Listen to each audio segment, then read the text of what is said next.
That's right. Let's get going here. So, any adjustments to the agenda? All right. So, do we have anybody calling in? Yes, possibly. Oh, so no one's called in as of yet? Not yet, no. Okay. I didn't even look to see if we have a quorum. Do we have a quorum here? And Laura Sebelia is running late, but she is on her way. 4, And here's Amy McMullen. 5, And 4. 7, 8. Yeah, we got a quorum. 13. Yeah, There's some you seats need 8 over regions. here. You need 8 regions. You need 10 board members, 8 regions, so we've got it. Sue. All right, so Act 46, VSBA's approach to phase 3 of implementation. So this is, there's been times sitting at this table at least every other year that something really heavy comes up. In my mind, this is a really heavy thing. So this is a really heavy conversation we need to have. Is we need to give Nicole guidance on what our stance is going to be. We're assuming we're going to have schools who are potentially facing a forced merger, and they are going to be, people are going to ask, what's our stance on that, if not just these schools. So I think there's a lot of gravitas in this situation, and we need to go to this conversation. Nicole, do you have anything you would like to add before I can get into Margaret McLean's letter? I don't know if anybody's seen this floated around the state. She has been a big opponent of Act 46 stuff, and she has sent this out to board chairs, and she has said you basically as boards have 3 things. You can accept the ruling from the State Board of Education, whatever that may be. You can do legal action. They're looking for a lawsuit. Or you can close your school and become independent. And to me, I don't know how the rest of you feel, but to me, that third option is appalling. That would even be considered to be an option. That Didn't we'd the be state close. already come down on that and saying that that was not an option because the timing was such that any school that was closing next year, they were still going to be under the auspices of the ruling of Act 46 for this year. You have to close by November. Yeah, that's what I read. That's an opinion from the Agency of Education. It's clear to me that a lot of opinions are going to be tested in court. That one's going to be tested in my district, not the school district where I serve, but the town that's in our supervisory unit. And we know that there are places that are taking steps to either entirely close their school or stop operating certain grades. And I believe many of those are moving forward irrespective of what somebody at the agency has So said. is that just changing the grades that they, closing down like 2 K-8 schools? One says, okay, we're going to tuition out 8, so now we can't merge, basically? Yeah. Or closing their high school, or closing their school entirely. So the first 2 pages of your packet, you put in there Act 46 VSBA Board key events. I hope everybody had a chance to review that.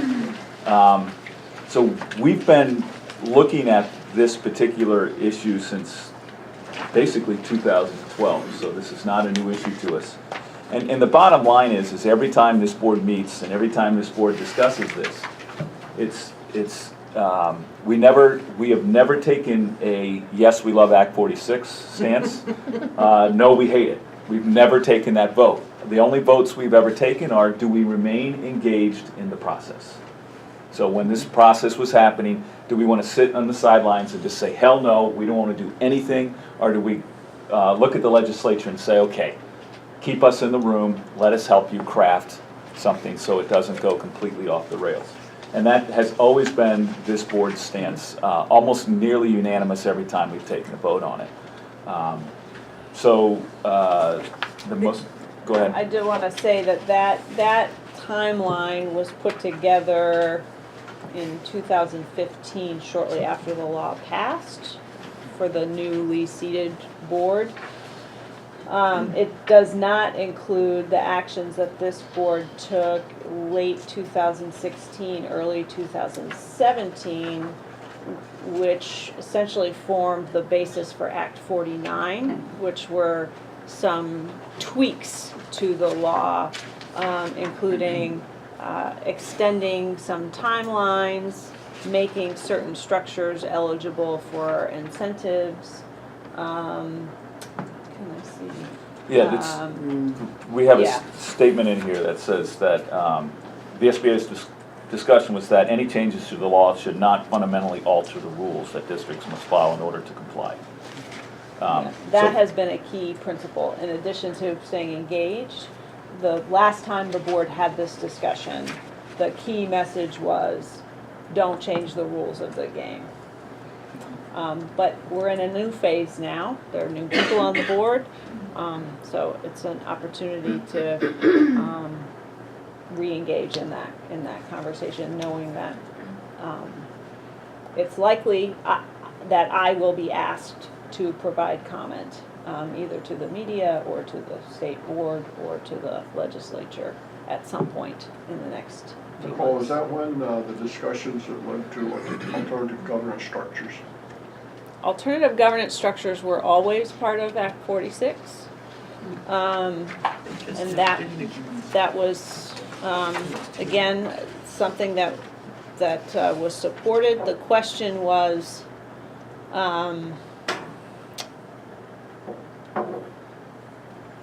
in Act 49, what constituted a side-by-side that would be eligible for incentives, clarifying in statutes that districts that successfully formed a RED didn't have to submit an alternative structure proposal. So there was some guidance from the agency early on that if you didn't form a preferred structure, regardless of if you got incentives, you still had to go through the AGS process, which seemed inconsistent. So it was minor tweaks, including extending deadlines by 3 or 4 months in order to give folks some additional time. Jim?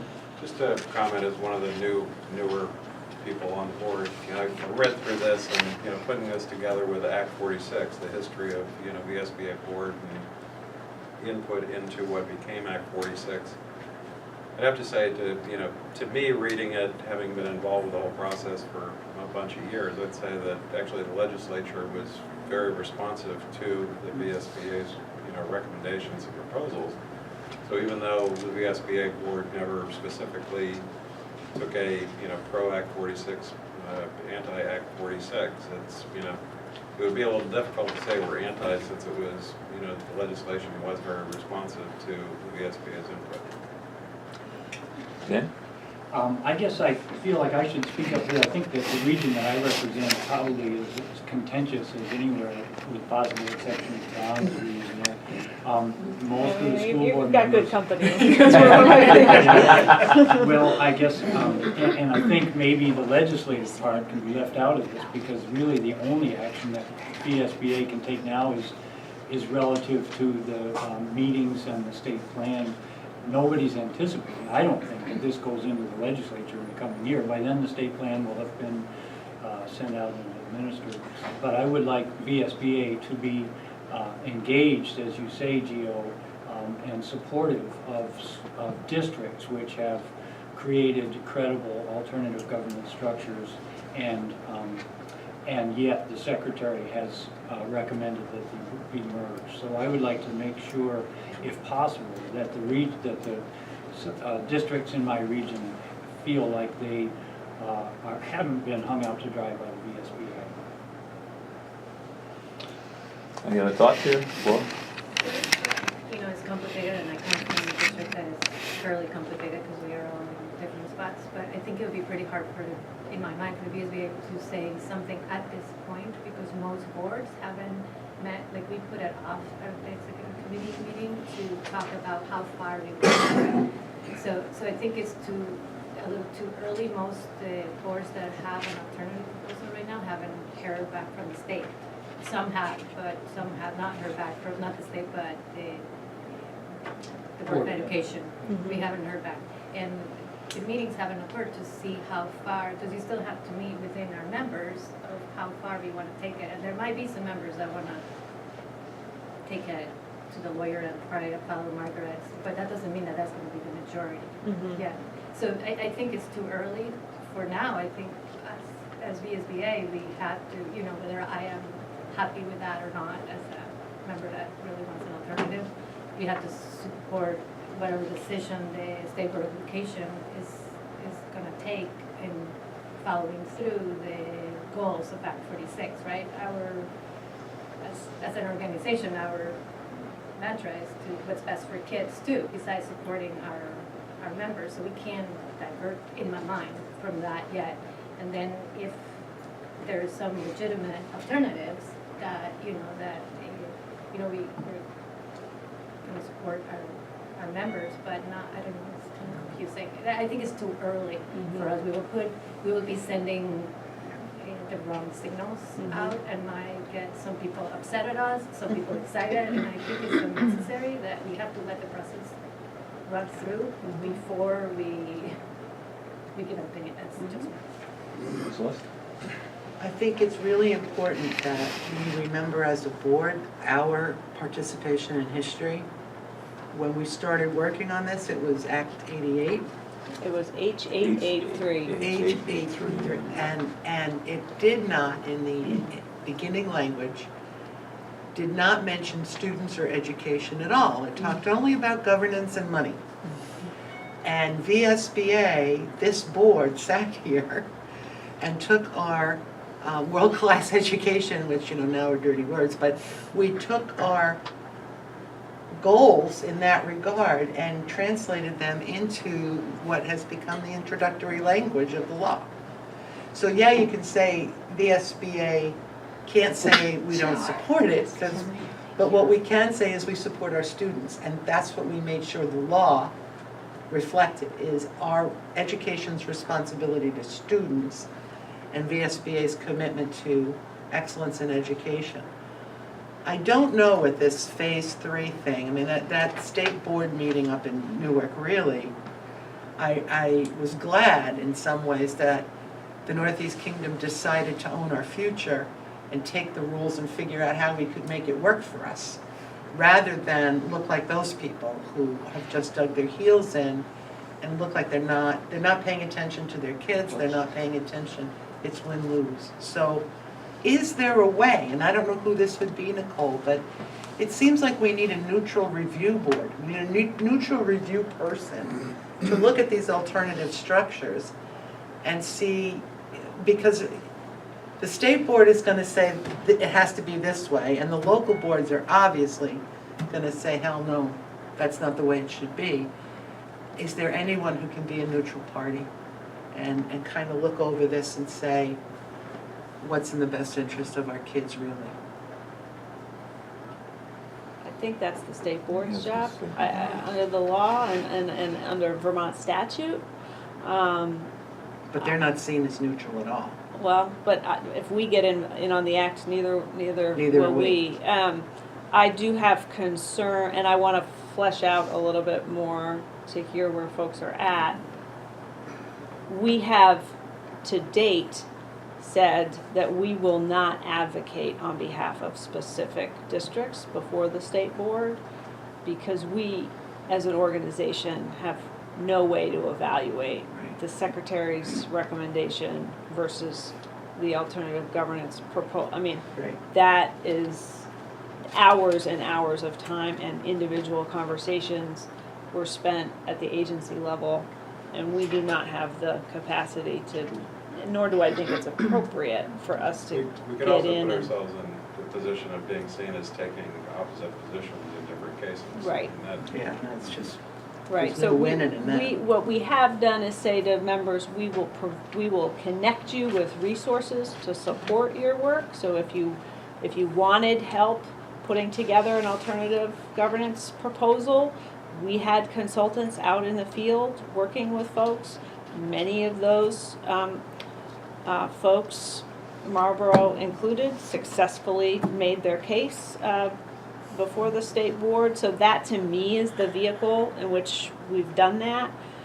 So for this board or to ask me to now sort of evaluate, well, this is a good proposal and that's not a good proposal, and say so to the state board, places me in in the organization in a really difficult place. Kim? I'm thinking a little bit more, sort of stepping back to coordinator roles of sort of good governance and what is our capacity to lend support in facilitating good governance as they navigate challenges in this way. So I don't know that answer, but I'm wondering, I know when boards are up and running as unified boards, there's been great support to help bring those working boards together. Versus us trying to take positions on good proposals, bad proposals, alternatives that work, alternatives that don't. But there is a huge need to help the adults learn how to work together on behalf of kids under whatever structure. So whether it's a roles and responsibilities or just, I don't know, if we have the capacity to help facilitate these transitions very directly, that might help boards navigate how they come to their own decision about whether they're fighting it, how they're going about doing it, but maybe making sure the essential questions are at the forefront of whatever work they're doing at that point. Maybe that's the reminder we can give. So I think what Kim just said about maybe providing, not necessarily consultants, but in essence consultants to help adults remember how to work. And then what you're saying about consultants to help them muddle through possible scenarios. Because I'm going to say the dirty word, that was my first thought when I read Act 46 coming out of the pipeline. And my fear is that if we don't help get it worked through as an association, we're going to see charter schools like Maine did. We're the last state that doesn't have charter schools. Well, And that's the thing that really, really, really funnels money out of our schools in a very fast way. we don't have what's called charter schools, but they in essence function as charter schools. If you're in an area where, But they don't pull money out in the same way, well, Gio. They really don't. well, in my particular I know in region, some areas. I know it's different in all areas, because it's tough to lump independent schools all the same, but in my particular region, they directly compete with the public schools, don't admit all the students. So it is a charter school. It is a charter school. I realize that that's been the case where you are, but the way charter school law works is in the states where I've lived, where they exist in law, the top get pulled off. They get the same dollar for dollar for kid, and everyone else is left dealing with whatever they can get and whatever teachers they can find to hire. So I think that does, what you just said, emphasizes how critical this position is going to be. No one said it yet, but in my particular region where we've had schools consolidate and close, we were the first ones to come out of the gate and actually close schools and consolidate actual schools. If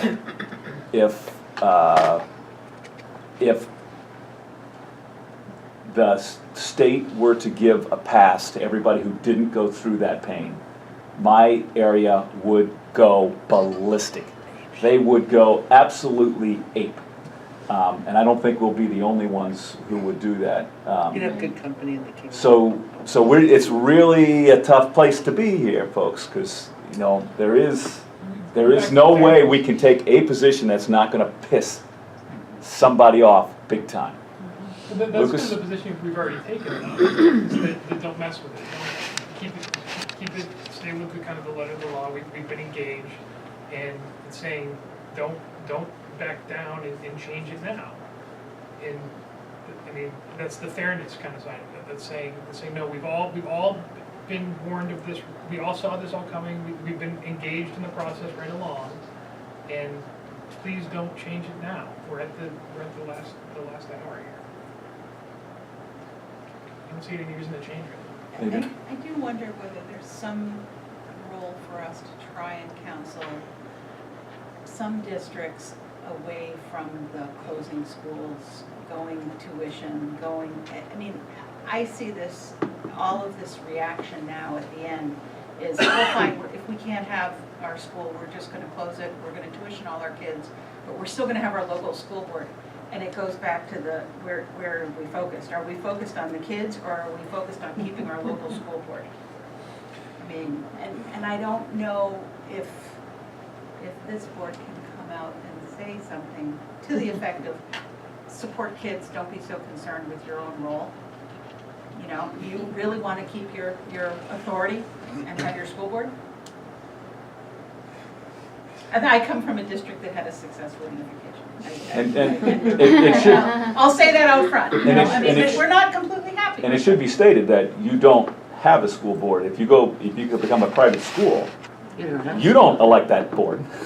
Right, So but if it's not like tuition- you can still elect your private school But board, your town has a school board for a Right. non-operating Your district. non-operating district. But I think, but they you don't know, control, They don't control. they don't They don't control that control school. anything. So you still don't have a school board that has control of the school. No, and they can call Wenhall school board members and Well, ask them how they like it. That's what I'm gonna, one thing I think a lot of districts around, we've got a lot of weird stuff in our neck of the woods. And so we do have, the first Some of the water down school there, that went private. Yeah, all there that is in stuff. fact. So the first school that went private, and that is, for the Win Hall School District and all, and I think that, just a lot of people don't have a clue. It was when Act 46 first came out, people started talking about the idea of, turning their schools into independent schools. I was shocked, we did a little bit of analysis down in our neck of the woods, and I was just shocked at how little people actually understood what that means.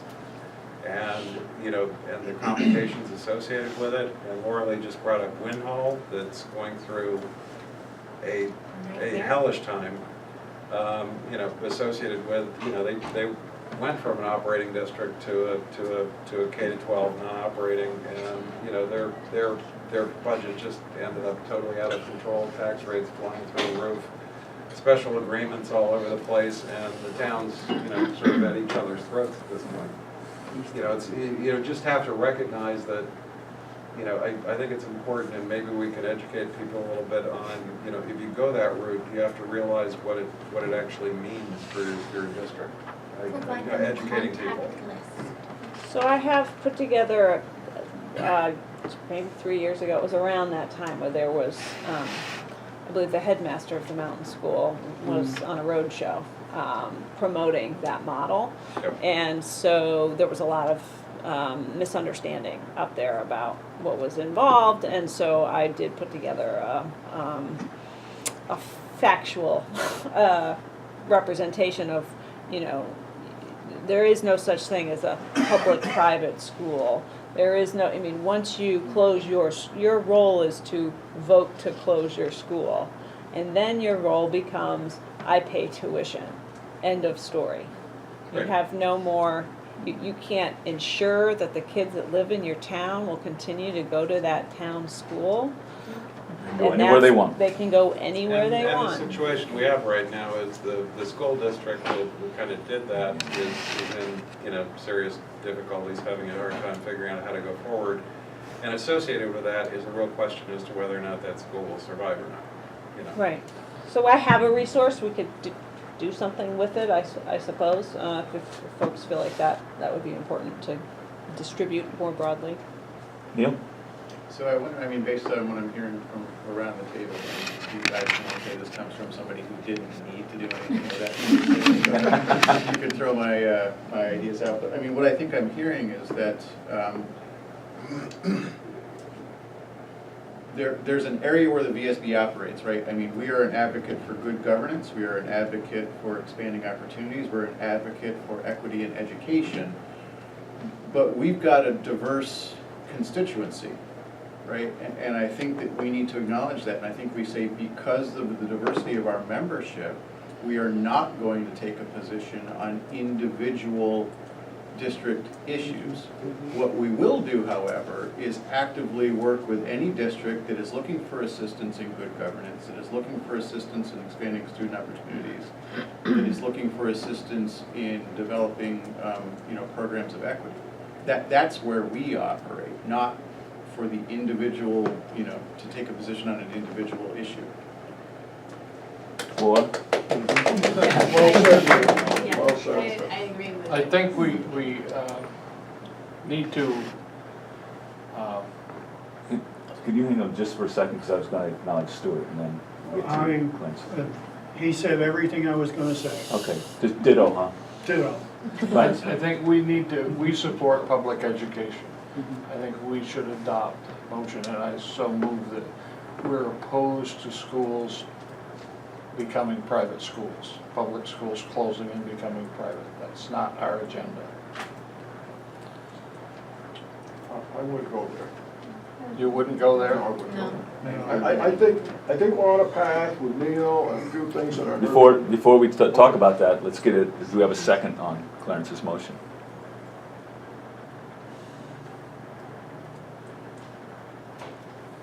So, I would like to see if Neil can turn what he said into a motion, and I would second that. You working on that, Neil? Yeah. And I'll third. It's always good when you say something, Joanne can't remember what it was. I was actually writing it down. It is recorded. I think the issue.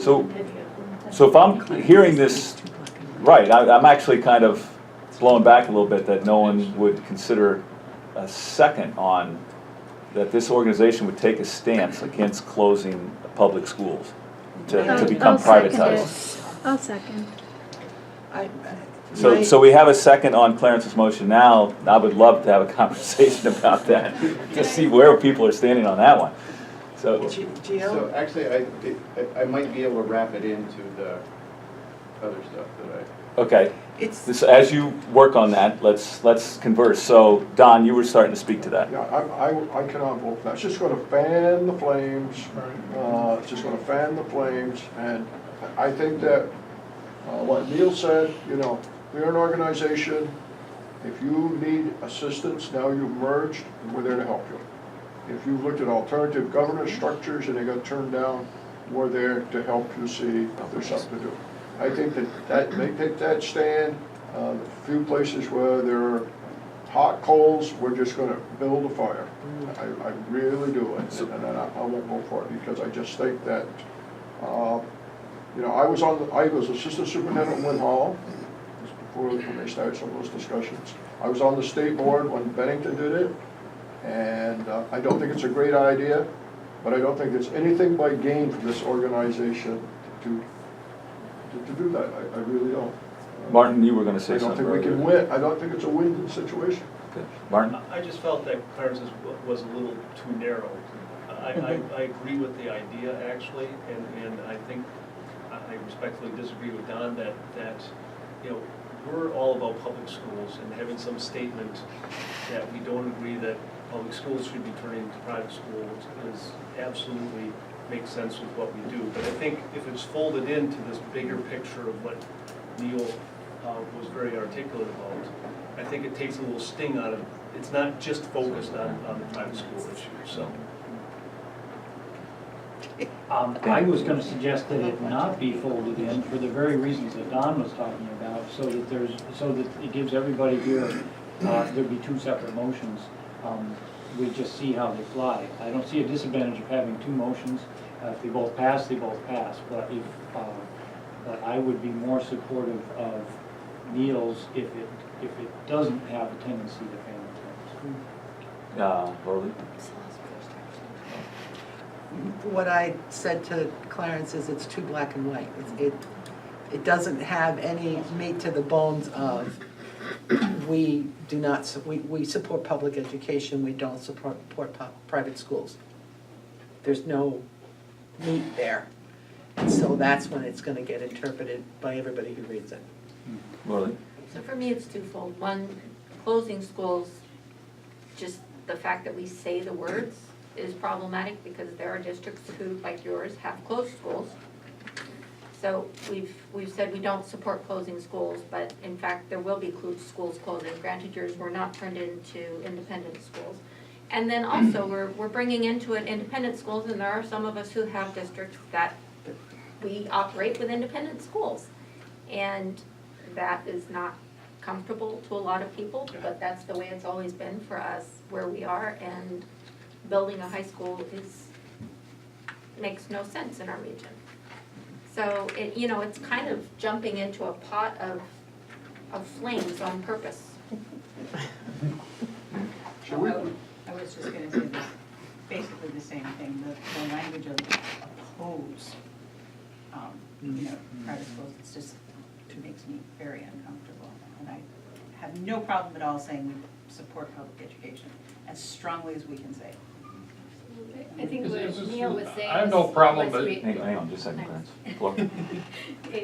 What Neil was saying was creating a bridge, and we were, again, talking to each other. If we add the closing the schools, then we're gonna have people scared about talking. It'll be better if they come with independent questions, like you were saying, you can answer those questions. Otherwise, if you're saying already that we do not support independent schools, then they're not gonna ask the questions. They won't know that actually it's not as pretty as it sounds. So we stop being a fountain of information, in my mind. So I would like it also to, we wanna support all our members. And, the only thing that I was gonna say different was, but I like the diversity, it was that we're not a single story around the state. We're all different. I have no problem with, if the group feels it's too narrow or too cut and dried and has problems, vote the damn thing down. I love your ego. Yeah.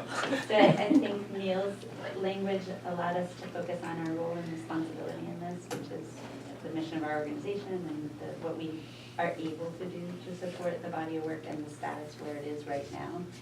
And I'm really bad with Robert's rules, but I'm wondering if we would want to consider, and you can tell me, Clarence, because I may be getting this wrong, can we table your motion, then we can hear this one, and if this one does what you were thinking, then you can withdraw that one, but I might have that all wrong.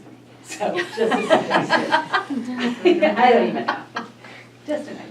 Clarence knows Robert's rules much better than I do. That's why I'm like. it's yours, as Clarence would say, it's yours now. Yeah, so, Vote yeah. the it's- damn I thing think, down yeah, and then go I think to we'll Neil. continue going with this, I think we'll continue going with this motion as well. There's a couple more comments, because if we're not hearing new stuff, we have limited time here. I Don? think to me it's new. I think by being silent on that private-public thing, people come to VSBA to have a discussion. The people who are struggling with mergers or anti-mergers, they can come to VSBA and have a discussion with either Nicole or whoever is going to be speaking. And in there, if a school was in here talking with us or talking with Nicole and saying we're thinking of going independent, our school, or selling it, this is the way I spoke at our last supervisory union meeting. If you think going down that path is gonna solve your problem, you're going in the wrong direction and you don't understand the complications. That discussion in a room where we could point out, again, Nicole's way, point out and say, if you do this, this, and this, you need to be aware of this, this, and this. It's going to discourage some of the people from pursuing it. They're going to see the handwriting on the wall. But to make a public statement, I can't vote for it because it just is unapplicable. Something new, Jim? Great message. Well, And then Amy. well, kind of. I just wanted to, since we're a little bit different, we tend to be in the minority when it comes to issues on independent schools and stuff. I just kind of wanted to throw out, basically a statement like that with an area that does rely upon independent schools and views it as a part of their educational structure. Those are the sort of statements that tend to be viewed as, the first attack that leads to, it's the thin edge of the wedge. When you say, we don't support going into independent schools, then okay, so we should get rid of independent schools. There's a lot of paranoia from, in areas like ours that just want people to understand. Amy? Thinking about independent schools, it's also tied pretty closely to towns that have choice. And I can see where saying that we only support public schools and not independent would possibly lead the towns that have choice, because a lot of them in the Act 46 conversation, they're clinging to choice so they can send their kids to independent schools. So that could cause a lot of discontent. Martin, and then I I just want to hear go what the to. motion was again. Yeah, that's gonna have Carrie read the motion again. We are opposed to public schools closing and becoming private schools. Can you read it one more time? We are opposed to public schools closing and becoming private schools. All right, so I assume we're ready to vote here. So all those in favor of the motion, please say aye. Aye. Those opposed, please say nay. Nay. I'd like to see, let's see a show of hands. So those in favor of the motion, I'm going to do something I've never done. I'm going to vote on this one. So those in favor of the motion, please raise your hand. 1, 2, 3, 4, 5, 6. Is that a yes? Half a vote? No, you can't do half a vote. All right, I'm going to count you in, all right? So those- is he in or out? I think he's in. So those opposed, please raise your hand. yes? 1, 2, 3, 6, 4, 5, 6, 7, 8, 9, 10, 11. Motion's defeated. 11? 6 to 11. Yep. All right, so Neil, do you have something for us? Sure.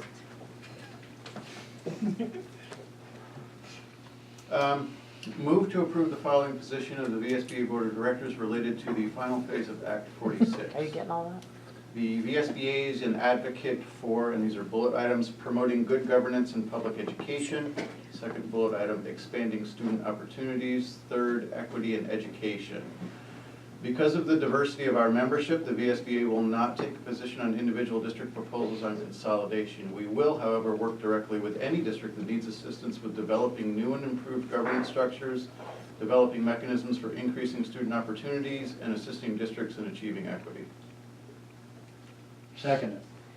So we have a motion by Neil, we have a second by Dan. And you'll send me that, right? I will. Just discussion. Can I ask to have it read one more time? Absolutely. Yep. Move to approve the following position of the VSBA Board of Directors related to the final phase of Act 46.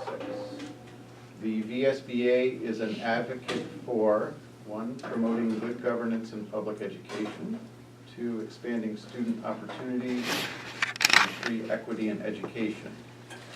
Because of the diversity of our membership, the VSBA will not take a position on individual district proposals on consolidation. We will, however, work directly with any district that needs assistance with developing new and improved governance structures, developing mechanisms for increasing student opportunities, and assisting districts in achieving equity. Any discussion on the motion? Don? I'd like to take the word improved out. I think new governance structures, because I think improved becomes in the eye of the beholder. You know, the VSBA, I just think Hang on. new governance structures. I'm just suggesting. Jim? Yeah, my suggestion would be new or improved. I don't think we want to get too far into wordsmithing this, folks, because there's a lot of words there, so. That's a sensitive. Improved is, I think, a word. So we need, is someone going to make a Friendly amendment? a motion to put that in? I make a motion to take out the word improved, So what would it read? new governance structures. We will, however, work directly with any district that needs assistance with developing new governance structures, comma, developing mechanisms for increasing student opportunities, and assisting districts in achieving equity. Kim, we're speaking about, now we're talking about Don's, well, we don't need a second on his motion, we need a second on that. I'll second. Lucas with a second. So we have an amendment to the motion. Kim? So we need to speak to that, Yeah, to that. So I am trying to think of a situation where, in fact, they may have the same governance model out of all of this and need help in improving the accountability and effectiveness of their structure. And I think that might, in fact, so it could be new and or. I believe that you could still end up with some of the structures being the same, right? And and not have been doing the best you could for kids. I think the rest, sorry. Go ahead, Lucas. I think the rest of the rest of the motion addresses that.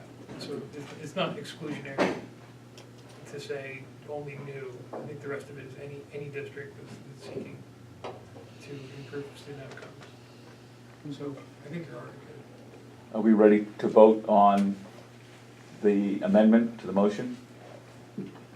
I'd just like to Don? comment that when that happens with VSBA, that whether it be Nicole or someone that we contract with, they can say to the people who come forward under this new governance structure, if you look at this model, we really think it'll do this, this, and this, which could lead to improvements.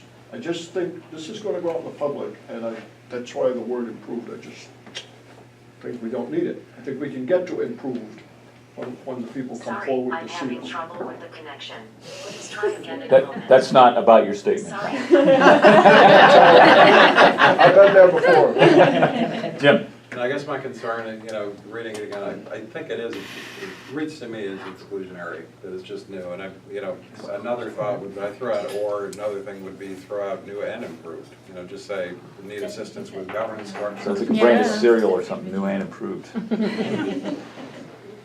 All right, so let's vote on that motion. The amendment to the motion is to take out the word improved and insert the word, take out the word new and insert the word improved. Did I get that right? I was gonna strike and improved, I was just gonna strike that out. So, Would it make what's, sense for me to try to project it? We take out and improved, that's all you need. and improved, okay. That's my motion. That's it, all right. The word. So everybody clear on that? Yep. So we're gonna take out the Who word said, did somebody say and no? improved. I did. Could we read the Yes. improved language? Right, so it's just the, Can we just take out new and improved? Take them both out? Well, we've got a motion. We'll support school districts So that wait. want help with governance. Hang on, Right. so that's getting into an amendment, Before we vote on this one, so Neil, read the language that we're gonna be voting on here. okay, so the only thing that changes is the last sentence, and the last sentence with this change would now read, "We will, however, work directly with any district that needs assistance with developing new governance structures, developing mechanisms for increasing student opportunities, and assisting districts in achieving equity." All right, any questions about that before we vote on that? When you send it to me, do you send it, because I need All to those do it both ways. in favor? You got the original already. Just voting. Oh, you're- We're just voting on You changing don't have your. that last sentence. We're not voting on the motion, Neil's motion. We're just voting on the amendment to the motion. If I have all this right. Clarence, you tell me when I'm out, when I don't have this right. So, all those in favor of Don's amendment to the motion, please say aye. Aye. Anybody opposed? So we'll just do a voice vote at first here. So those in favor, please say aye. Aye. Those opposed, please say nay. Okay. All right, now let's go to a voice, hands. Those opposed, please raise your hand. In favor of, please raise your hand. 1, 2, 3, 4, 5, 6, 7. Okay, those opposed? Those opposed, please raise your hand. 1, 2, 3, 4, 5, 6, 7, 8. The motion's defeated. So back to the main motion, with keeping the same language. Any further discussion? Kim? Could you read it? Oh. Yeah, I know. The old. My Can I question plug was into that around projector or mechanisms. not? That'd be cool. Does It's it not make set up sense? yet. It's- I don't think I did, I did bring my dongle. Or somebody got a dongle. Yeah. Yeah. I think we can follow. It's not gonna project on there. We're gonna move the table in. Okay. It's not. My Okay, question was around mechanisms for, can you read that? Developing mechanisms for increasing student opportunities. I guess I don't know what that means at a board or policy level. So I'm trying to figure out what support VSBA would provide to that. And that's not like a rhetorical question, I'm just trying to understand it. there's someone that had their hand up over here. Laura Lee? Yes, but mine was towards the last round of Okay, votes we had, All right, so- might as well be able to start. Dan? Well, I can understand that, Kim, but I don't know how to better express it. I mean, it seems like whatever we don't even know what a school district is gonna come asking for, and all we're saying is we'll work with you to develop a mechanism to deal with it. Doesn't seem too obfuscatory to me. So. Any other discussion? So now my question. So instead of governance structures, could we, instead of improved or new, could we just say, can you read it, that sentence again? Sorry. Yep. We will, however, work directly with any district that needs assistance with developing new and improved governance structures. You want me to keep going? No. Developing mechanisms for increasing Okay. student opportunities and assisting districts in achieving equity. So why don't you read the whole thing again one more time, Neil, please? Sure. Because we're getting ready to vote here, I'm assuming? Jill, Amy, got it. Yeah. Oh, Amy, go Question. ahead. Lorley, are you meaning that instead of having developing new and improved, just saying districts asking assistance with governance structures? Yeah. And leave out the because- word developing new and improved? And getting rid of new and improved altogether. Yeah, and developing. And developing. Yeah. Yeah, developing new and improved. So do All we want to those- make, those does three someone want to words. make Does that read? an amendment? It's hard for me to Wait, really before we sure discuss what this, I does someone want to make that amendment? A motion. A motion to amend the main motion. I can make the motion. Otherwise, I'm going to move this on, folks. Well, I don't. Just I think we're getting a little wordsmithy. Go ahead, Celeste. Gio, I'll help you out, okay? If you wanna do it, Celeste? Well, I think I got it, but I don't, Okay. if you interrupt me, I might lose it. All right. Help boards in or with governance structures. Period, amen. Exactly. Yes. More open. Whether they need developing or they need. So that's, you're making that That- motion. Improvement. Do we have a second on that? So, A second. I'm sorry. So we have Amy with a second. So let's, go ahead, Celeste. Mine is to exclude Developing. new and improved before governance, Exactly. And adding? adding nothing. Nothing, oh, okay.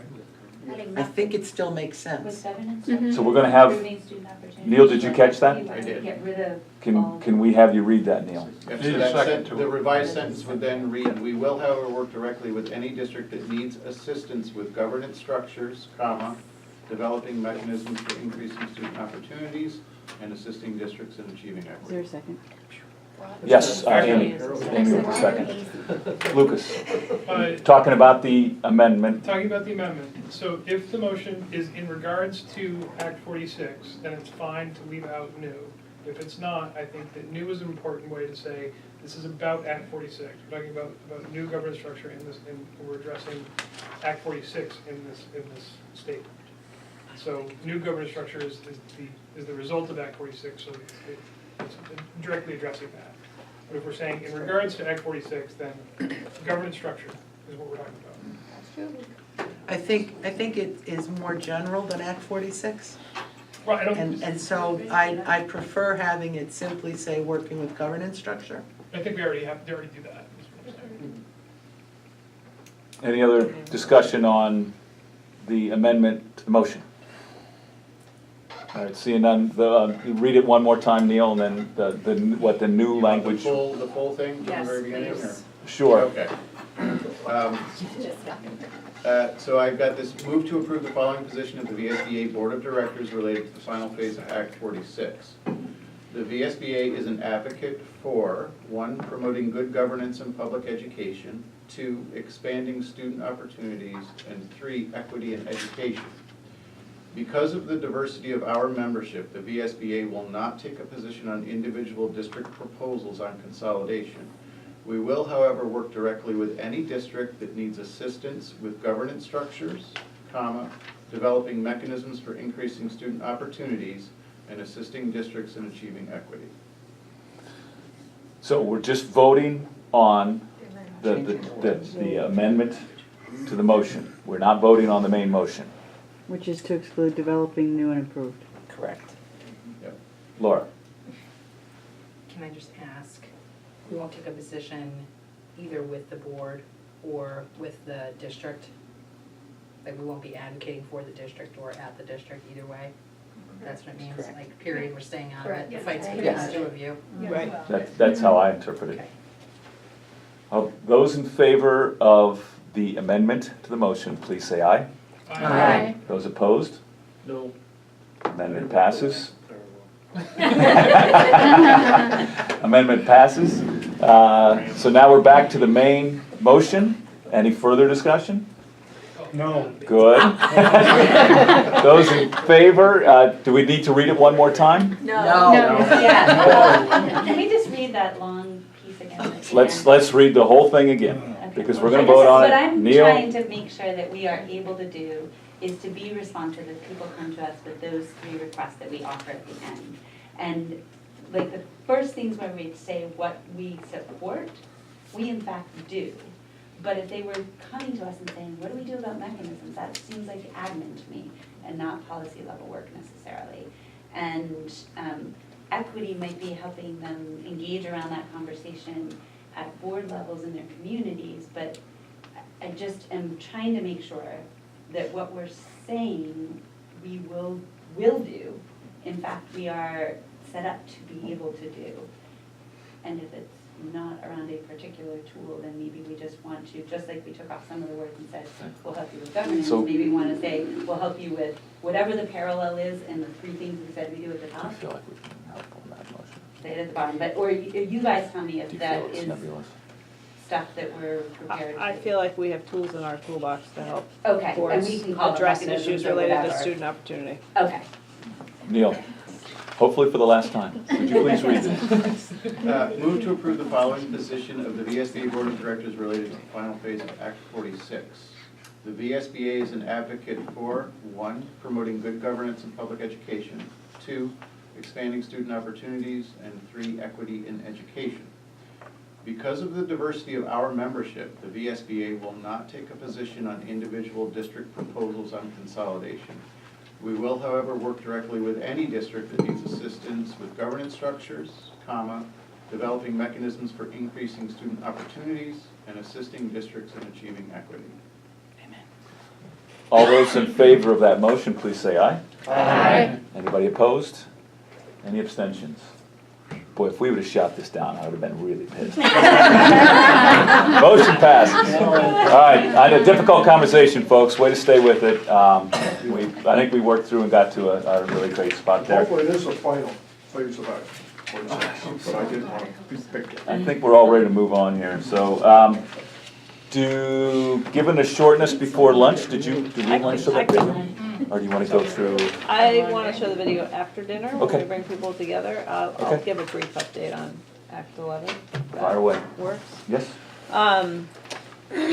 So Act 11 is the statewide bargaining and changes to the VHI board. I just want you to be aware that I've been working hard to make sure that we're prepared to respond to both charges under the law. As you know from last month, we have resolutions that are going to be put to the members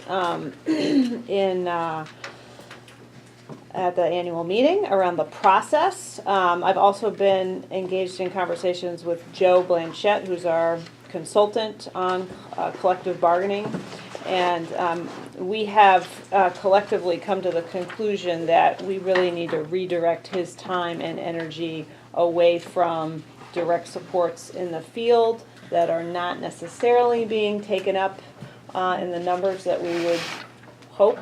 I think, well, there's a lot of reasons for that. And instead devote his time to supporting our work through the bargaining commission and the VHI board. So that means that we will be pushing pause, at least for this year, on regional bargaining councils. Joe is going to be sending out a communication. Joe and I will be sending out a joint communication to superintendents and board members that have been engaged in those regional bargaining councils. It's not to say that once the statewide bargaining process is concluded, that process may not resume.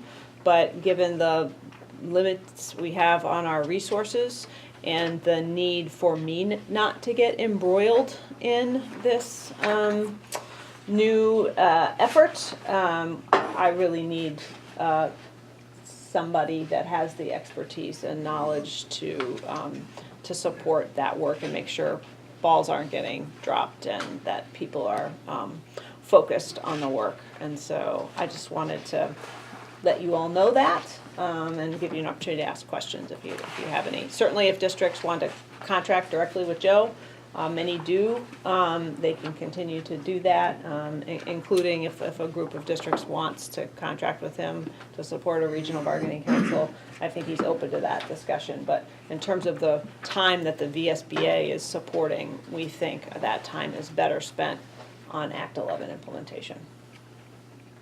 So before that message went out, I wanted to make sure you all had an opportunity to hear it first. So like financial commitment to Joe, or the hours he works for us to remain the same, they'll just be put in a different direction? Yes. Or, so we're doing a shorter term agreement because there's so much changing. We're not increasing the allocation to Joe. We may end up not needing him as much once bargaining gets underway. We're going to play it by ear. So we have a shorter term agreement that's intended to help us set up these processes so that they're ready to go November, December. And my question is about the training that he's been doing. Is that included in what will be eliminated? Yes. He did another round around the state this spring. Fairly low, I think 60 board members attended in 5 or 6 locations, so not nothing, but also not the numbers we were seeing the first year. We're still in discussions about the annual conference and whether or not he's going to do a workshop at the annual conference. We're trying to decide what that content would look like. I imagine we foresee a time, maybe next year, when he would go back out on the circuit. Right.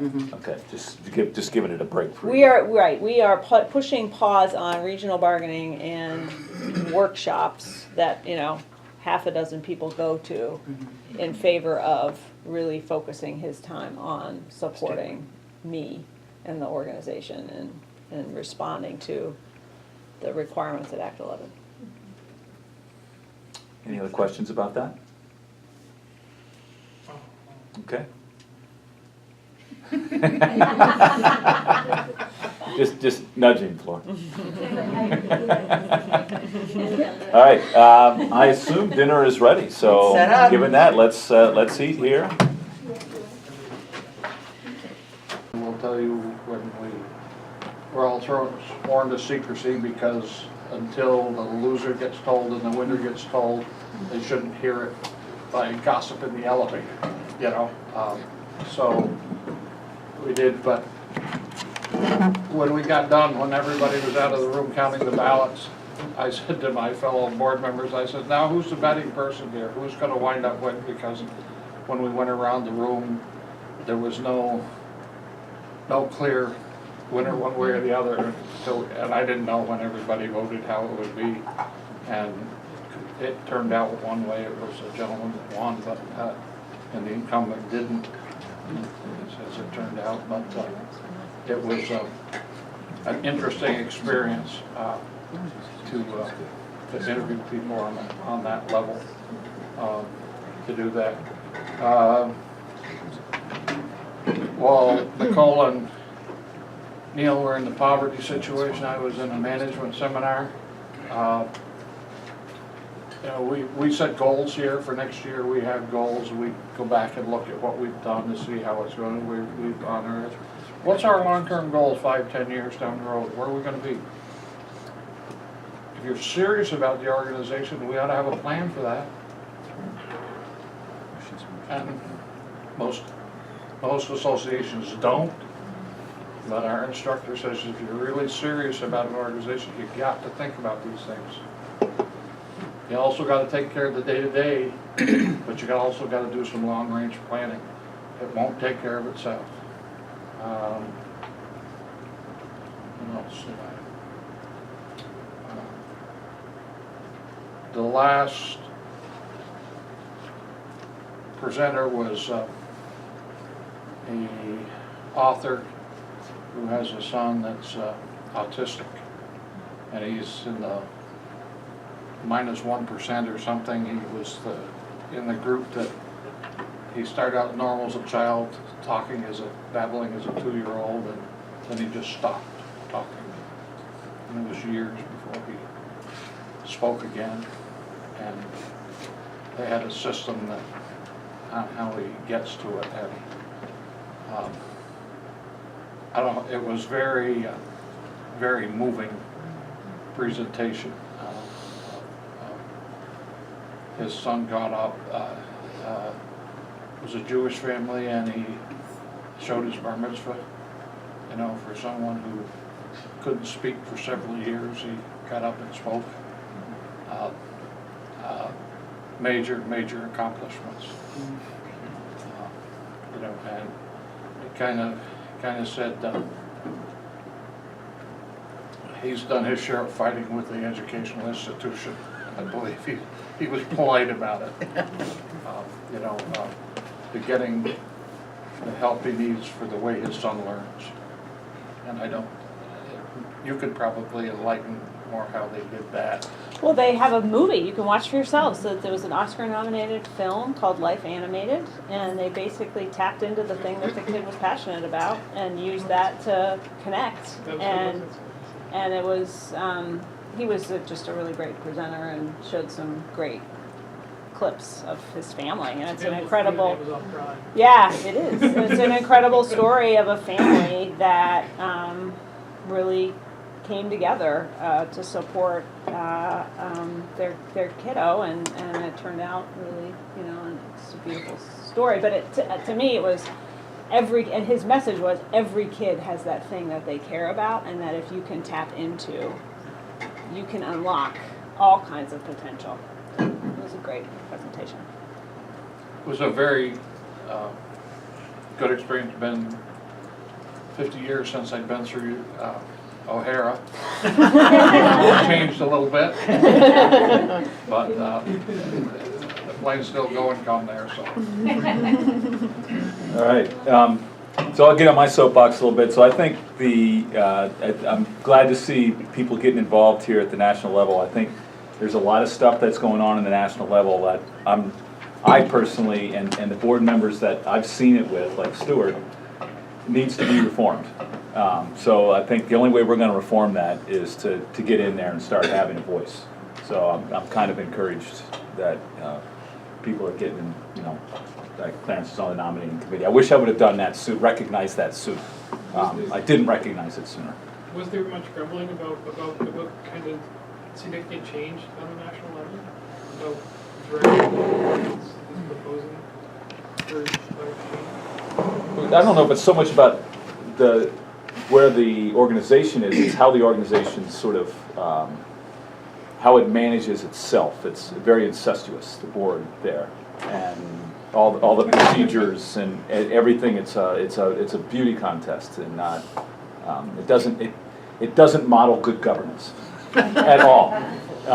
And that's exactly what it should be about. It's not about that. So the policies, yeah, I don't think the policies are so far out of whack, though.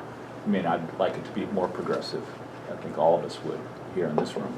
They have as diverse a membership as we have. Exactly, if not more. Exactly. Yeah. I have to say, though, I think this was one of the better programs. That I do think that they, as an organization, have gotten very good at putting together programming that speaks, you know, reflects really high quality speakers, and that hasn't always been the case. I thought the poverty simulation blew my mind, and I want one in Vermont.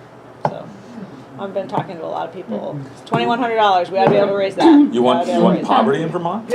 I want to simulate it because I think it's way too easy to not see it and not understand how your actions actually can contribute to the downward spiral of others. And if you're not sensitive to people are really just hanging on, then you can sort of contribute to systems standing in the way of people Nicole, do we still being have the successful. Poverty Council that Doug Racine used to have? Does that still exist? I believe so. I believe I've heard about some of my colleagues going to those meetings. I don't know what is on their agenda these days. They've never gotten any funding. Legislators, my group in the legislature made that a priority, and it just seemed to fizzle. Yeah. I think for one thing that Neil said that on this frameworks workshop we had, that she talked to us about, is we ought to learn how to reframe things when we're asking for additions or whatever, bond issues or whatnot. We ought to learn how to reframe the thing. She used an example as CDC, the government polls everything. So they have this poll about people getting flu shots, how they encourage them, so they know how many people believe that if you get a flu shot, you're gonna get the flu. A certain segment of population believes that, you won't do anything about it. So they put out this thing that says, that's not true, they got 13 or 14 and they restate the problem and say, this is not true. And they go on a little while longer, so they take another poll. They've accomplished, more people believe to get the flu by getting the flu shot. You gotta reframe the argument and reframe the discussion, and you're going to get farther. Speaking of framework, sorry, good.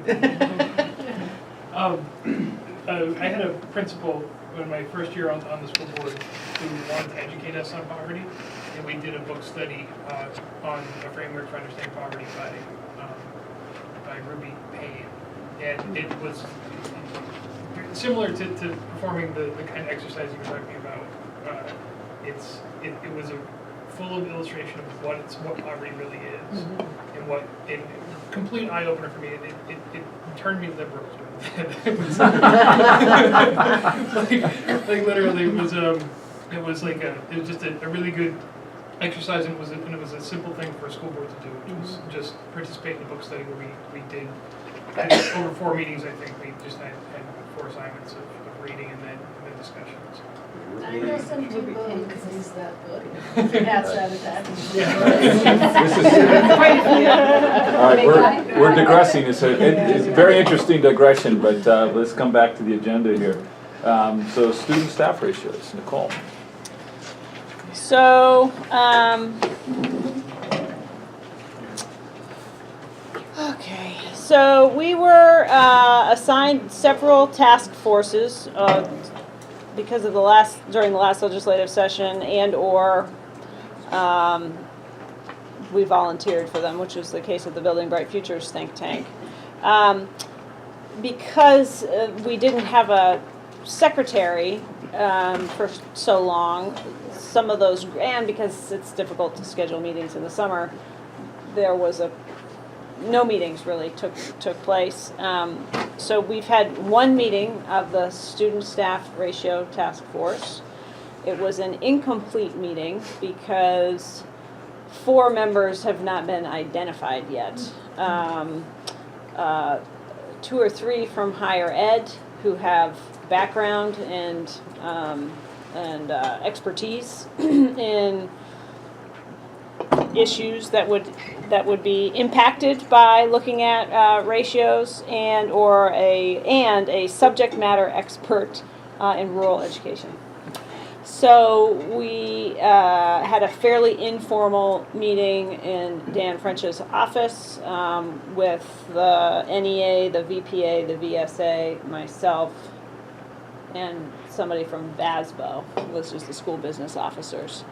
And really just talked about the need for clarifying definitions and being able to start to look at some of the data that the agency has, but really wanting to not do anything like elect a chair or refine a charge or a work plan until we had the full complement. So, Nicole, can I ask you a question? Yes, please. Whose responsibility is it to name those members? Like who? The law says that the commission, or the task force does it, which is us, and we don't know who those people should be. So we brainstormed who to reach out to at UVM or St. Michael's, and I believe Dan was going to do that.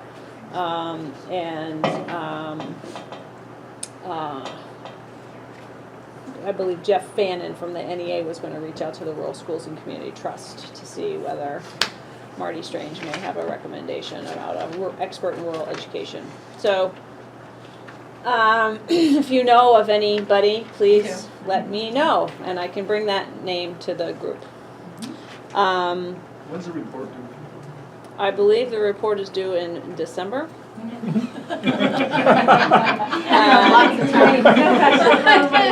Wow. You know, Dan, and he referenced this, I believe, at the meeting last night, regional meeting last night in Windsor. You know, he is skeptical that some sort of statewide number is going to make sense, and part of what he's interested in the group exploring is, should there be regional conversations where folks in a regional basis are looking at data and having discussions about why numbers are where they are, because there are such substantial differences. But again, he was 2 weeks on the job, and really, I think, just trying to get the ball moving. So I don't have a lot to report on that, other than to say, and this sort of bleeds into the next agenda item, but we are structuring our regional meetings for those of you who haven't come, we haven't been in your neighborhood yet, structuring the meetings to allow for time for folks to give us input. So as our members' representative on these task forces, we have a formal mechanism to collect input, questions, concerns, information that folks feel is important for the VSBA to bring to the table. So I'm hoping, one thing that I've just looked through some of the first two meetings responses, and it's clear that we need very clear definitions, and we need good data so that there can be apples to apples comparisons. So that's a definite strong theme so far. Any word on our meeting study? The word is that contracting process is underway, but the results of that are not due until next July. So Next July? no, I believe it's 19, but it's not going to help this task force. Well, we can't Right. Fix the ratios Right. so we have the right weights. Right, So you right. guys sounds like So I think I don't know what folks were hoping we would come back with for the next session, but it's clear to me that it's going to be a longer term conversation and effort. that's clear to everybody. I think it was clear to everybody around the table. I'm not sure it's clear to people's bosses.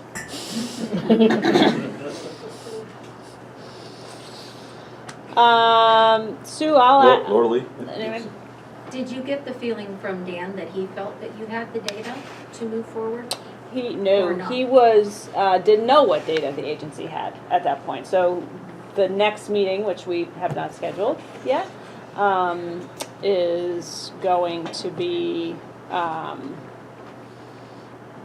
opportunity for the folks from the agency to talk about what they have and what it means to them, so that we can start to even think about how to have the conversation.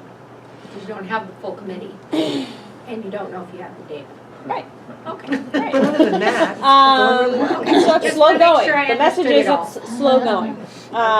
And you don't have a chair. We don't have a chair Or a meeting date. or a next I meeting day. understand it now. Yeah. Let's do it Kim? early this summer. Say that. Can I just be reminded First what they thing is- expect the report to say in December? I don't have the language in front of me, but I think it is to identify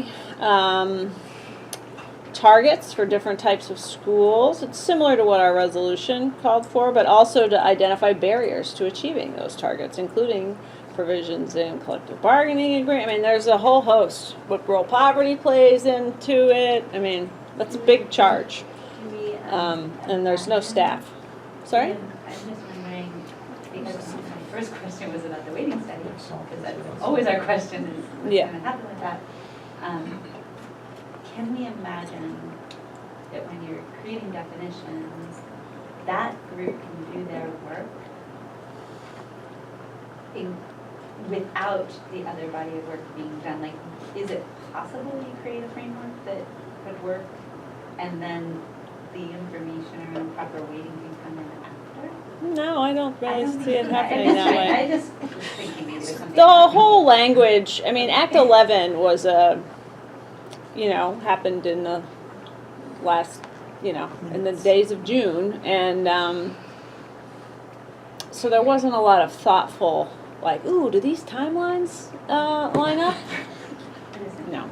There was language that sort of like, okay, we know we had that language, and we're going to put this language, and so,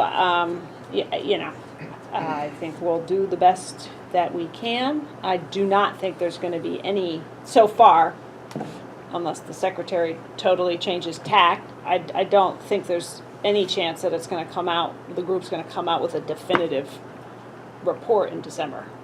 I don't see how that's possible. Is there any possibility to shift resources? The other one would happen sooner, and then your body of work come out after? Or is I mean, the it just contracting doesn't process matter? is underway for the weighting study. That's a complex study. They shouldn't rush it. So I don't know whether it'll take until July, but it's not going to be done by December, that's for sure. Sue, do you have anything you want to say about sexual exploitation? And it's actually two different task forces. They're just Sue's task forces. So two different ones.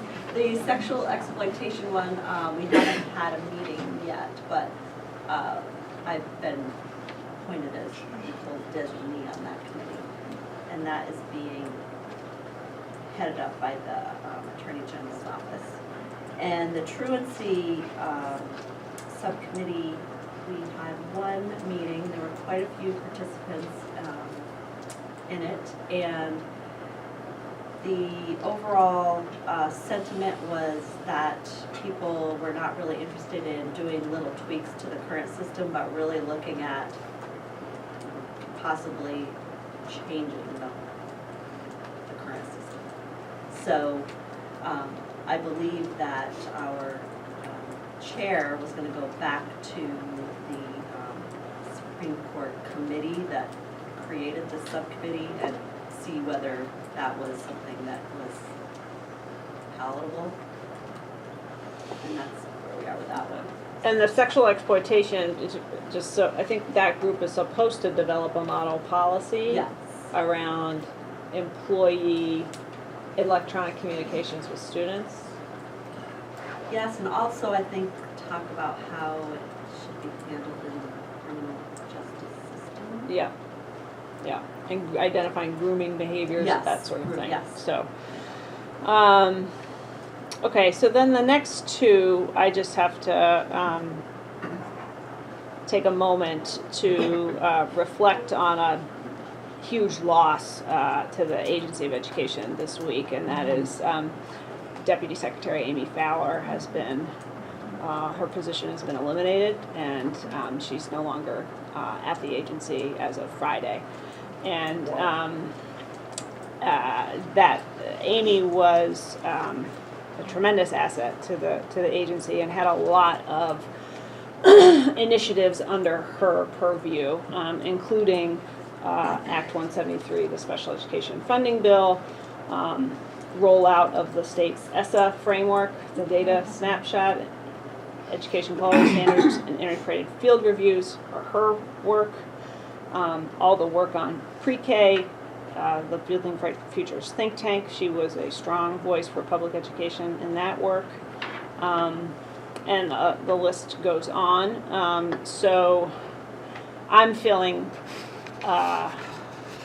unsettled in terms of what this means for a lot of pieces of work that have to happen.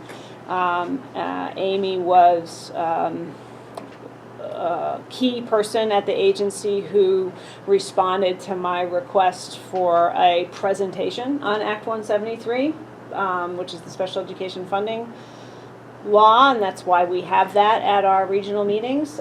So other folks from the agency are stepping in to deliver that presentation at our regional meetings, but I'm very concerned about some of the emphasis that Amy had on changing and supporting changes in instructional practice is gone. And so, and in fact, it's worse than that because the director of special ed retired this summer and they've been unable to fill her position.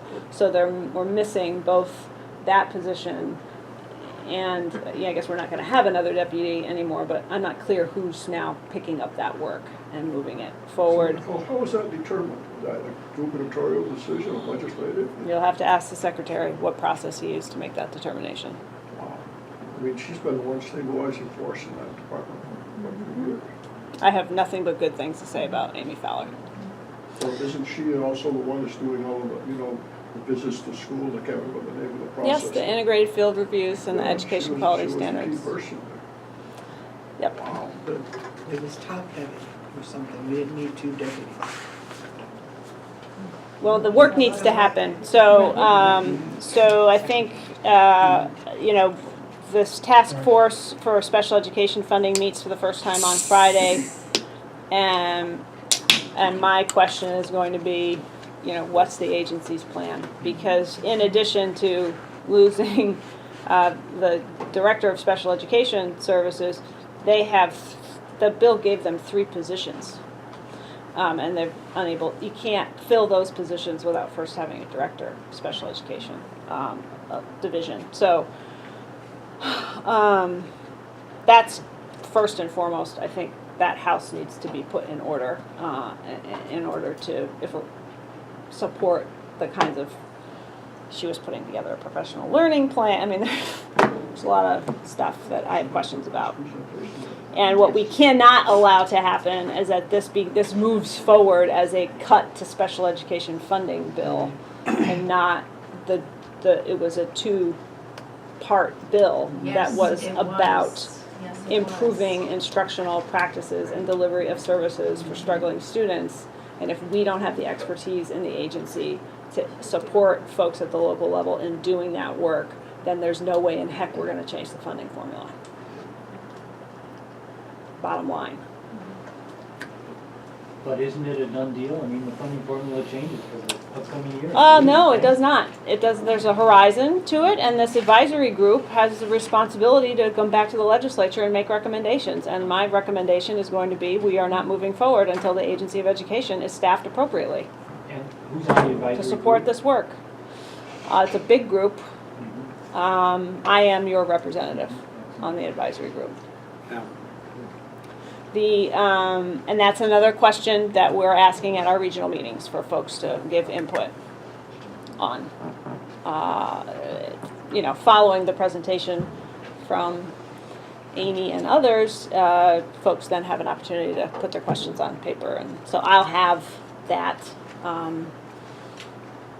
behind me. I'll have the voices of our members behind me at the table. Who's going to do the nice presentation that she did, the rest of you regionally? Molly Bachman, who's the general counsel, performed ably last night and delivered the message, but she's not a content expert. She's an attorney. So she can speak more fluently on the rules and regulations side of things. Amy was the person who talked about what's going to happen in the classroom.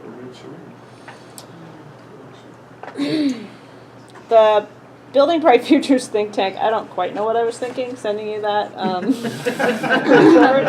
Other than I trust we all read that. wanting you to feel my pain. Yeah. Well, she read the letter that Oh my gosh. said Vermont teachers, so. Yeah, so. I kept looking for the executive summary. Yeah, I'm sorry. Yeah, me too. I won't do that. I won't do that again. But I think it is. I guess if there are those of you at the table who have a particular interest in early education, I would appreciate an opportunity to talk with you before the next think tank meeting, because this is increasingly feeling like an initiative that's going to come with a huge price tag and very little ground gained in terms of restructuring the system in order to ensure equitable access. And so the points that I made at the last meeting, and it's hard to schedule a meeting, that's why it's hard to have a think tank of 25 people or however many people they have. I've been unable to, they've scheduled meetings on dates that I have a conflict, state board meeting or other conflicts. I had a VHI board meeting at the last meeting that I couldn't miss. So I haven't been as able to participate as I would have liked. And I have asked about the process for, I don't want my name on a report that I don't feel comfortable with. So I'm meeting with the executive director of the Building Bright Futures, who's overseeing the process next week, to sort of talk through, is there any opportunity to get this in a place where we can support it, and if not, what's the process for sort of, I'm very concerned that Amy's no longer going to be at the table. She was again, really strong and knowledgeable person on sort of the education side. The think tank is dominated by early childhood folks and folks from the Agency of Human Services, and so it's really important that there's that counterbalance. I don't know who's going to step in on that. Jim's got a question. Go ahead, Jim. Yeah, actually, at some point on Amy, just curious about, is there no depth there at the AOE? I think that answers the question. Okay. So I'm just, looking at, and that kind of fits a little bit with my comments on, I tried reading through the think tank and all, and one of the things that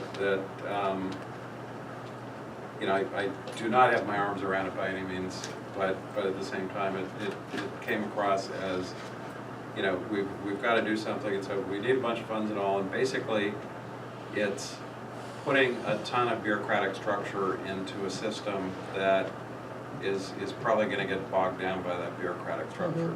And, which is, I think, a concern I've had with AOE and, and other folks in the past. I think a lot of people trying to do their job really well, but at the same time, they're almost too focused on what can I bring to this? I can bring new licensure requirements and these, and these levels and everybody. You've got areas in the state right now where early ed is, there are definitely a lot of problems in different places and not as good a service as it could be in a lot of places. But at the same time, it is working well in, I think, in a number of other places without quite that level of, overboard, the total structure.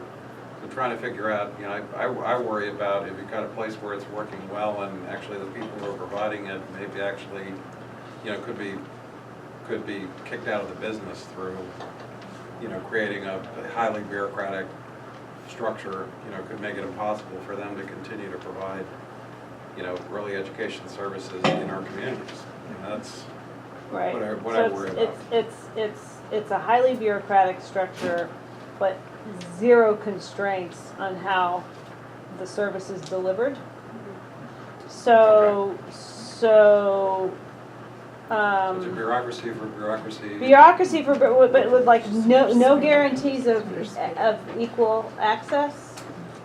No, I mean, a lot of the concerns that our association and others have raised about the current, at least the delivery system for pre-K, not delivering the resources to the students who need it the most, having discriminatory access for students with disabilities, families receiving a benefit that they don't need. None of that is getting addressed through this process. Instead, it's like we're going to create all these new requirements and in the hopes of, I believe, making the case for more funding. But there's a I really focused the last meeting when I was there around I'm calling the question on equity, and I am not in favor of injecting hundreds of millions of dollars, no matter the source, into anything if we're not going to guarantee that the kids who need it the most, we're not going to be able to guarantee that every kid in the state of Vermont has access to a high quality early care and learning experience. We don't have the money to do that right now. We don't have the economy to support that. We don't have So, the mechanism we to don't- do that. we We can't do it now with regular Right. education. Right, so how can we build off, and so I guess my point is, I see no real interest in like upending the apple cart and changing the way things, I see a lot of additive stuff. And at the end of the day, no real commitment to prioritizing resources So let's go a little or money, reallocating resources to make sure that we're getting them to the kids who are most vulnerable. Get a lot We're of money. starting to fall behind here, folks, so. Kim? I follow this a little bit because. Hey, Don, can you hang on just a second? Kim had her hand up and I then was go to you. just curious if we're at a place where we've had enough time for longitudinal data. Is there any evidence to support that this version of 10 hours a week is helping close the gap? Because it strikes me it has potential or risk of broadening the gap. You can get away with only 10 hours a week because you got a parent driving to and from, like. So those this are conversation concerns. is not it's not just on pre-K, it's on the whole system. So we haven't looked at But at that I data, actually and don't know I- enough about the education piece, but like, has it been in place long enough, just the pre-K piece to be following data on students who've been part of it? Not as of last year, maybe this year we will. Right, because It's all it anecdotal at wasn't. this Amy, hang point. on, Don? Sorry, yeah. Yeah, I've been following this since the first day I heard about building bright futures. My opinion, and I'm following it recently, is this is just a way to get more money with no new money being put in. And so what's going to be done is it'll come out of ed funding for K-12. That's the fear. Amy, do you have something to say? Just a shifting around of the chairs. Just on the access to longitudinal data, I don't think Act 166 has been implemented evenly enough, long enough to have that data. And also, it feels like there are so many different organizations that are trying to get a piece of everything and trying to add another layer. You think, Let's Grow Kids and what they were proposing, they weren't doing any sort of conversation with what Department of Libraries is doing for early literacy. It's like no one is talking to each other, and even when you bring that up, they're Despite the still fact not that there have been talking. processes ad nauseum. Yes. Let's move on.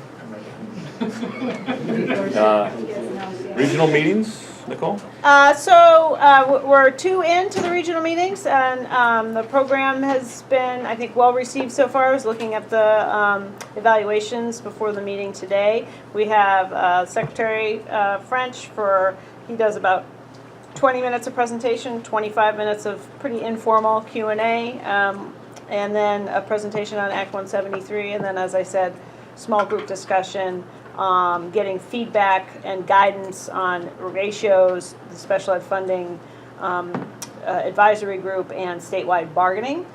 So our goal is to put all the input that we get in some form that makes some sense, and give that back to the membership once the regional meetings have concluded. And then also, as I said, I'm going to use that to inform our positions in all of these, really high stakes and important policy.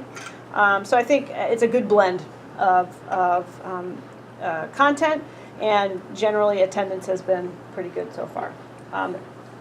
If you haven't had the regional meeting in your region yet, I will be sending you a script the week before, and then ask to forward one of Carrie. Carrie sends multiple emails in the lead up, so if you could just work together and either forward one of Carrie's or use the content in Carrie's to write your own to encourage folks in your region to attend, that would be much appreciated.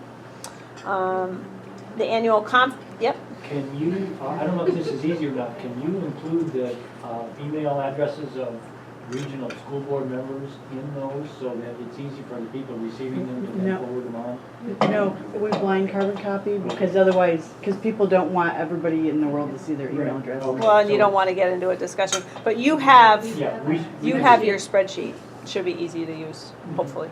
Let us know if you have any problems with it. The annual conference is coming together, so we've got our flyer out on the table there. Susan was at a conference for the Nellie Mae grant and saw Caroline Hill there, was really impressed by the presentation, and so we were looking for a good presenter, and that came together really nicely. And Paul Rebel, who's really highly regarded from Harvard and a really good speaker. So we've got two really great keynotes, and we're finalizing the workshops, but really think it's going to be a great program in that way. We're going to be showcasing student activists, so there's been a lot of activism around the state in the last year from different student groups, and so we're going to have a panel showcasing their work. We're going to have on Friday a showcase of promising practices, so districts that are sort of realizing true gains for students through implementing Act 77. So personal learning, like some good stories and examples of districts that are taking these state initiatives and really moving the needle for kids. So Act 77, the special education funding bill, so there were some early adopters, so folks will be able to hear from people in school districts that have moved on those, and Act 46. So that's, we're trying to get a lot of good content in there, and there's trivia also Thursday night. Back for more.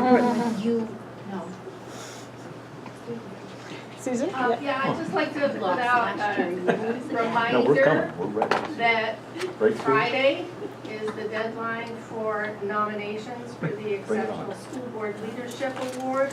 We got out of the gate a little bit late on that this year, so we're gonna talk about extending that deadline. But at the moment, the deadline has been published as Friday. We've only received one submission to date. So anything that you can do to spread the good word would be appreciated. And I'm also going to be meeting a committee of board members to assess the submissions and present the award at the annual conference. So if you are interested, please contact Susan. Yeah, it's an easy. So let's round up that crew now if we can. Who's interested in helping Susan do this? It's reading the Floor. applications and then a You got conference call. floors in. Great. Oh, I can have. Lucas, I can come down the hill. Laura Lee, Yeah, I can have. that's Perfect, three. that's You enough. need- you need more than that? No, No, that's that's great. perfect. Thank you Excellent. very much. Thanks, guys. Thank you, everybody. Any questions on that? And again, I'm going to send you something that I'm going to ask you to forward to your region. Early registration deadline is October 1st, so look for something next week from me to drum up interest. Okay.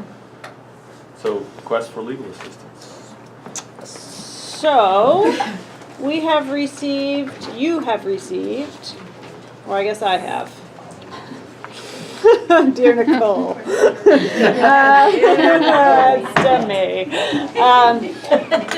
Two requests, one from the Berry Supervisory Union Board and one from the Washington Central Supervisory Union. Respectfully requesting that the Vermont School Boards Association organize and support some form of legal action against future planning associates on behalf of the supervisory unions and districts harmed by their negligence. And so I'm bringing that request to the board. As you know, some of you may not know, you have a policy providing for or allowing the board to support I'm just trying to find it. Legal, fees, where the heck is it? Oh, legal assistance and support.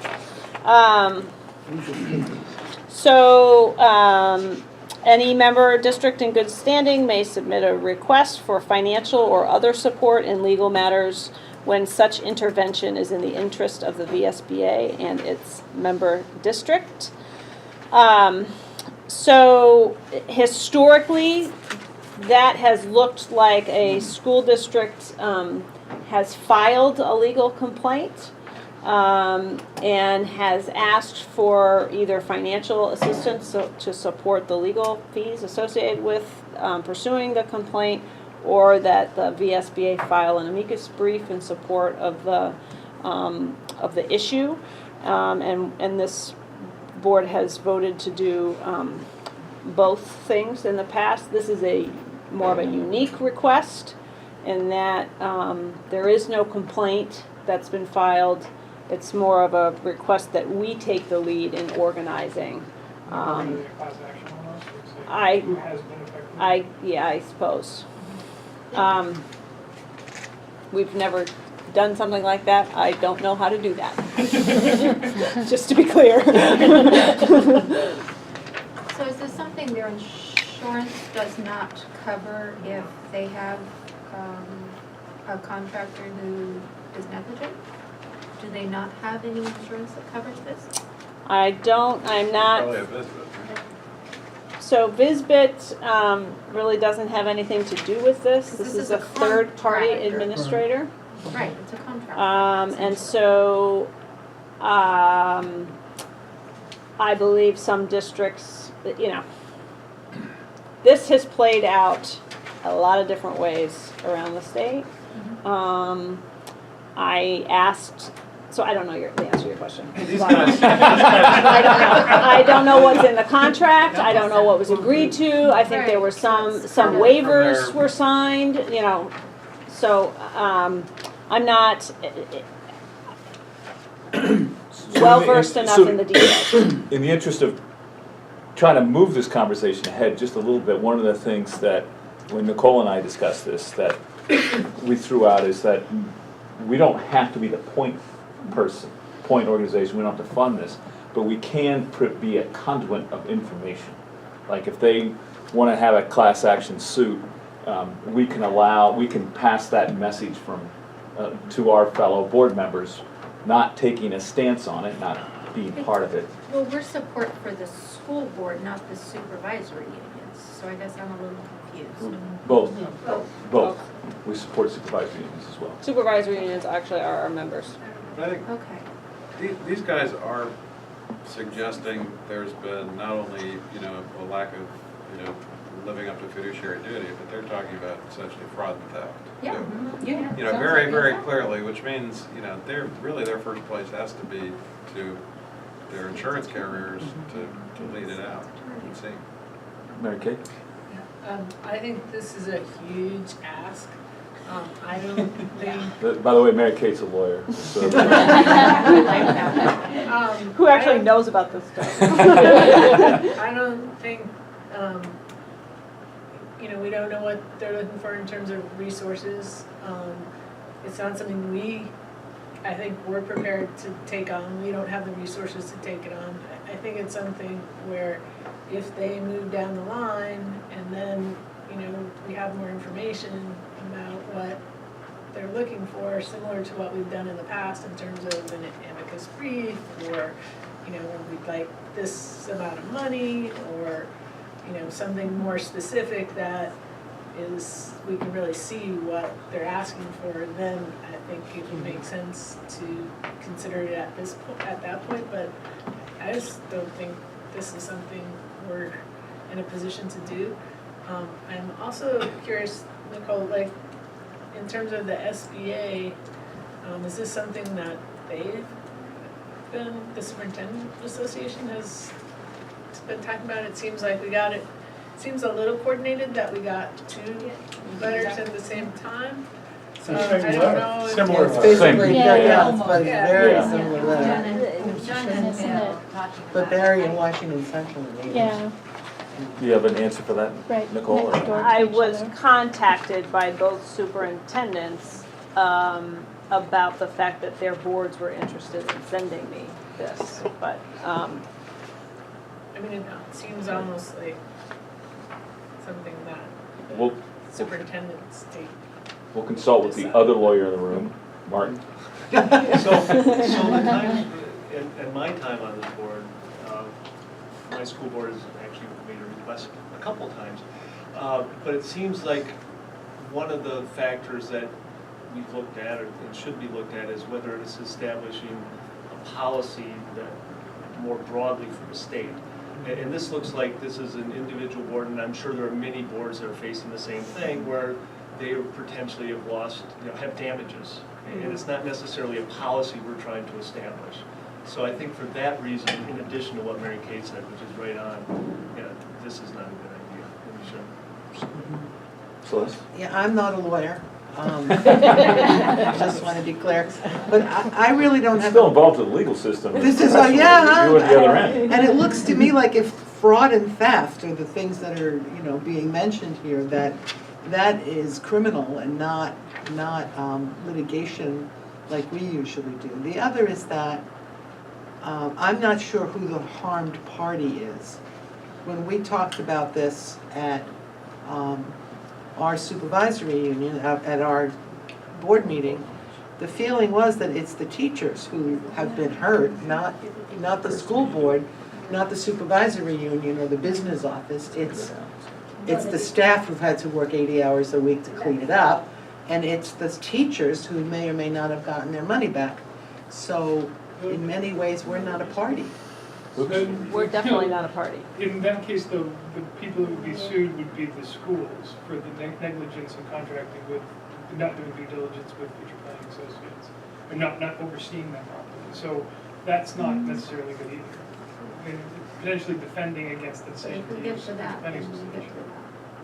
Yeah, if we get to that, we get to that. It seems to me like who should be being sued is Right. the company, not, by the teachers saying you didn't. No, it's not the company's responsibility though, it's the school's responsibility to provide that benefit. And they're contracting with that company, so they're selecting that company. And that's we're supposed to be overseeing the company. specifically why I'm not a lawyer. Jim? No, I'm just, to me, I'm not a lawyer and all that, but, I have been in the insurance industry before, and I look at this and it's just, to me, it's just plain as day. It's also, it's not that dissimilar from, we had at RSU in our districts, we had an issue with hacking. What was our first stop? The insurance companies. They dealt with it, they had the expertise, the knowledge, and they've dealt with that before. This sort of thing, I think, this to me, it seems extremely clear that it's an insurer. It's probably not VSBA, it's whoever they've contracted with for some of the insurers who are behind it. I think they'll be there. Seems to me we're coalescing behind the position here, so I'll entertain a motion. I move that we reject this request. We say no to the request. Do you want it softer than that? My motion. We don't have the expertise to provide I think Nicole will pass that message Maybe. along, I because think you it's outside of. you have a good relationship with both these superintendents. Second? I'll try a motion that, we should indicate to both of the SUs that we're interested in helping them and supporting them, but we're not in a position to lead, in this particular situation. But we'd, like to talk to them about, next steps, and we're willing to try to be of assistance. It's long-winded, but weekly. Weekly? Well, no. Well, We're willing to assist, but we're not willing to lead. So, Organize and pursue. We don't have a Celeste, second is on that? that yet, so. No, I didn't get seconded, so. Organize and support. Should I, I'm sorry. I'll second. We could shorten All right, we got a second on Celeste. Okay. Belated second out of nowhere. I just, But now you're gonna ask me what I Okay. said. I just deleted hers because I Okay, thought, basically, okay, then, Hang on, Jim, because you're, should I shorten it down? well, we got a second on Celeste. Oh, okay, I'm sorry. So Celeste What was yours again? Mine was to respectfully deny the request. We are not, this is not our expertise. No. That's. Okay. Yeah, I would support We have a that. second from, it was Martin, Martin. right? Thank you, Martin. I would speak in favor of that motion. I don't think we want to go into too much detail about what we might or might not do. I think we could pass that motion and Nicole could, in addition, Right. tell them that, if they get someplace where there's something more specific, the board would consider that. Who was the second, I'm sorry? Martin. All right, any further conversation, Kim? I would just, I think it was Martin's comments earlier, so I don't think it needs to be part of the motion, but that in Nicole's conversation, sharing that in other occasions where we've been able to lend a different type of support, there were broader implications. And while certainly this may have affected this situation with this company, may have affected a lot of our districts, the individual damages are in fact individual, and this is not area of expertise. So Nicole has a relationship with Yeah. both of these superintendents. I'm sure she'll pass on what she's heard here at the table to them. So I don't know if we need to have that in the motion. No. I can also send them a link to the video. Yep. So watch Any other conversation? I want to give them the All right, those in favor of Celeste's motion to respectfully deny the request, please say aye. Aye. Anybody opposed? Any abstentions? Okay, fourth quarter financial. Kim? I think much of this we addressed as we went through even the budgeting process in August. But a couple of things to point out, unless you all have any questions, is one, let me remind you that these are unaudited at this point, but I think a point worth mentioning and really important is that we expect the audit is going to happen on October 8th. So going into the annual meeting, our auditor will have had a chance to provide us with any glaring adjustments that we should make before we go into that annual meeting, and we'll have a reviewed set of statements. If not, we won't likely have the full report, but I've also, Nicole's put me in, connected the auditor and myself, and we're gonna try and have a conversation after October 8th, before the 17th or 18th, or whatever the date is, 18th, so that we can go in feeling pretty confident with the information we're bringing, the full membership. So I think to point out one of the areas that I think is a super positive feature is that we didn't end up needing to use any of the reserve funds that we had budgeted to have needed. We didn't end up losing any of the members, and we had made some anticipation around that with our dues, and that did not come to fruition, so that was positive. We had some areas around our legal expenses that were less than anticipated. We also didn't end up bringing in as much as we had anticipated under the VSBA service agreement. But again, that was to reflect the fact that we did not have the same need for the use of the funds that we might have had we had greater legal expenses. So those worked themselves out. We brought the expense of the one-time setup for votes into this year, so we have the space to do it and the opportunity to use funds that were there. I think most other pieces we had addressed because we knew as we were in the budgeting process, and we feel like we had a conversation on almost all the rest of these bullets when we did budget in August. Is there anything that's jumping out at anyone as needs an explanation? The only other thing I will offer then is that the VSBA service agreement, we just tried to articulate it a little bit better in the notes here. We talked about the issue with the different fiscal years causing some challenges on when we are booking money VSBA is committing to in their fiscal year, and we are trying to navigate placement within our fiscal year, which is off of everything else think we also probably did mention in August, if not we meant to, because Nicole and I definitely talked about it, we will revisit this idea of our very odd fiscal year when we are done our third year of transition on dues.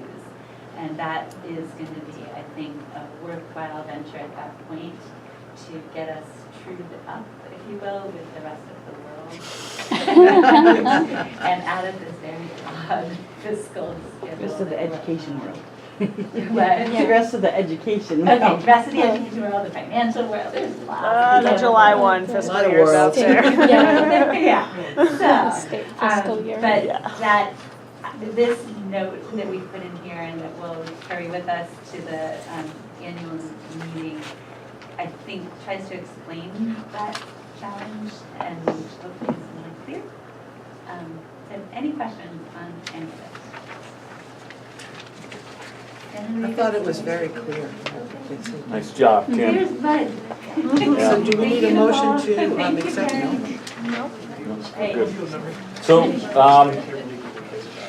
I catch it? before we get to the consent agenda, I'll just point out that this is, the board's, this is the end of our sort of October. The annual meeting marks the end of this particular board season. And there'll be a few new members, but there's a couple of people retiring that have been on this board for a bunch of years. They're both good friends of mine. Now, one I've met here, and one has been a friend of mine for a long time. We just didn't see each other for about 25 years. So Mary Kate and Martin, I'd like to thank them for their service. Very good. Hopefully we can replace them. The lawyers are running away. Yeah, we got a class action lawsuit for you. We won't take it, but we know. So, just as a reminder for You the need some pro bono work, right? for the November meeting, that's when we'll be electing, except for the president. We got our president-elect right here. We'll be electing the vice president, a new a treasurer position, and a member at large, two members at large. So if you're interested in that, that'd be the time to throw your hat in the ring next month. And then we're also going to be approving next month some commission members for the bargaining, the statewide teacher healthcare bargaining thing. So we'll be doing that as well. I just want to say that this will be my last year, so next November, I'll be off the board, so it really doesn't make sense for me to continue being a member at large, although I really do like the medal. We can just get a Sharpie. But, We can you know, let her folks keep should- the medal. Folks should consider running for the member at large.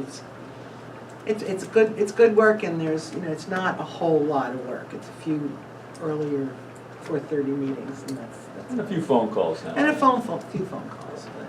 Isn't this your last meeting too, Gio? Yes. It is not. No? See, I become the Oh, right, the past president. past president, so I'm going to bother these people for another year, especially Clarence. Last meeting running the show. Now he gets to talk more. Yeah. Wait, did I tell you? Yeah, ask the Gio has Amendments established to a motion. kind of a tradition here when people are leaving. We've made no arrangements, but probably, at least Neil and I will probably show up if Gio does. There's a establishment down the road. We might stop in just for, to visit for a little while and wish him well, and anyone else is willing to join. And the name of the facility is? 3 Penny. 3 Penny. You proposing that for tonight, Clarence? Well, I don't know why not. This is your last meeting as president, aren't you? Yeah. We wouldn't barbecue you during the meeting, but maybe after you return. And you're actually getting us to leave, to end kind of early. Well, not yet, we're not. We got some more business yet. Yeah. All right, yeah, I'm always up for a beer, so I'll put that in That wouldn't be a problem. That's down the street. Yeah, just right across the bridge. Go down a couple of blocks on your left-hand side. It won't be that late because some of us do have to work tomorrow and travel. And drive a ways to get home. Well, that's great.